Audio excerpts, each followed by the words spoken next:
Ah, Noël. Une période que la majorité des gens aiment, avec les cadeaux, les lumières, la neige. Je m'en fous, j'aime pas Noël. Non mais les gars, ça va. Même si Noël a pris une dimension très familiale, ça n'en reste pas moins une fête religieuse. Du coup, dans certains pays, ça pourrait poser quelques problèmes. Et bien c'est ce qu'on va voir aujourd'hui.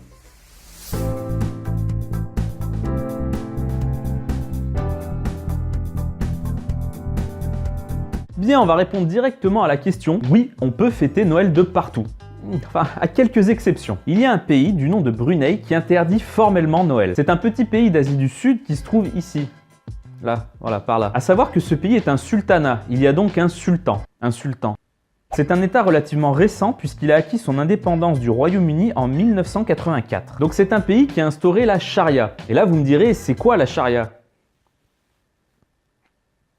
Merci. C'est une sorte de code qui recense les lois islamiques et qui fixe aux musulmans un ensemble de règles et d'interdictions. Alors c'est assez compliqué car il n'y a pas de code physiquement parlant. Étant tirée du Coran, la charia peut s'interpréter de manière différente en fonction des pays qui l'appliquent et donc elle peut être appliquée de manière plus ou moins stricte. Bref, revenons au Brunei. D'ailleurs, je sais même pas si ça se dit Brunei ou Brunei.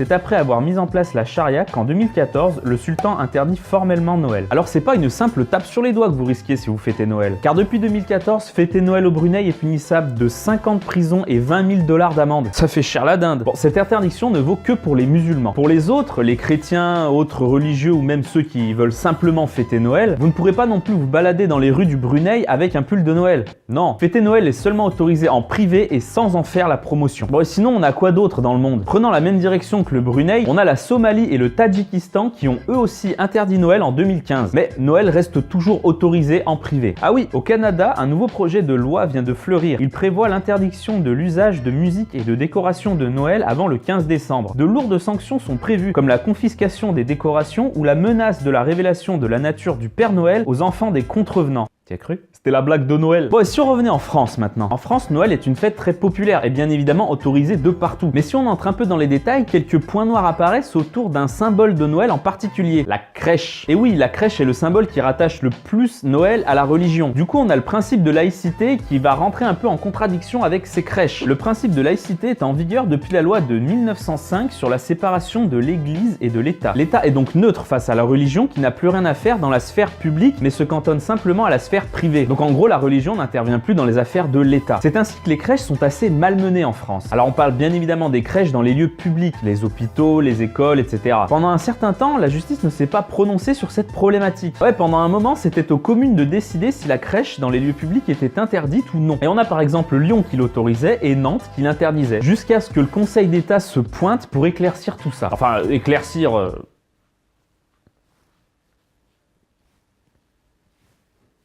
Vous allez voir. Il dit que l'installation d'une crèche de Noël dans un emplacement public n'est légalement possible que lorsqu'elle présente un caractère culturel, artistique ou festif, sans exprimer la reconnaissance d'un culte ou marquer une préférence religieuse. On s'en fout, j'ai dit.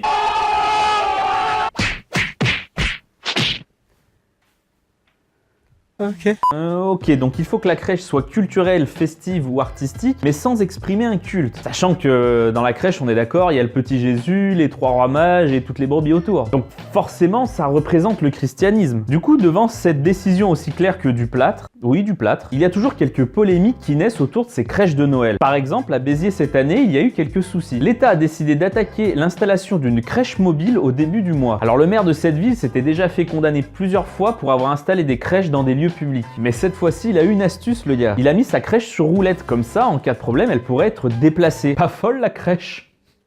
Pour finir cette vidéo, une petite info de Noël, comme ça vous pourrez vous la péter devant tonton José et tata Josette. Savez-vous quelles sont les origines des boules de Noël? Il y a aussi les boules.